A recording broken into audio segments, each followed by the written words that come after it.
ইসলামী আন্দোলন বাংলাদেশ গুপ্ত রাজনীতি করে না। জোট চলতেছিল মদিনার দিকে, যখনই স্টিয়ারিং ছিনতাই করে আমেরিকার দিকে চলে গেছে, ইসলামী আন্দোলন সেখান থেকে সরে গেছে।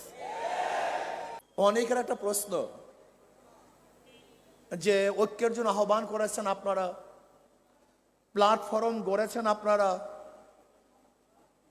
আশা আবার শেষ পর্যন্ত নাইও আপনারা।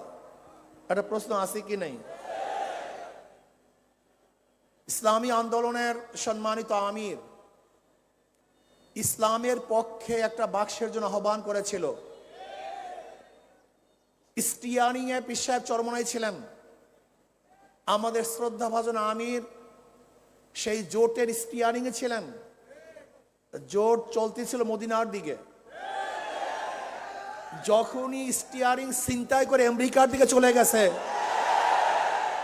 ইসলামী আন্দোলন সেখান থেকে সরে গেছে। তার মানে ইসলামী আন্দোলন বাংলাদেশ জোটে ছিল ইসলামের জন্য, বের হয়েছে ইসলামের জন্য। ইসলামী আন্দোলন বাংলাদেশ জনগণের সাথে ধোঁকাবাজি করতে পারে না, প্রতারণা করতে পারে না। ইসলামী আন্দোলন বাংলাদেশ গুপ্ত রাজনীতি করে না। ইসলামী আন্দোলন বাংলাদেশ যা মুখে বলে বাস্তবে তাই করে।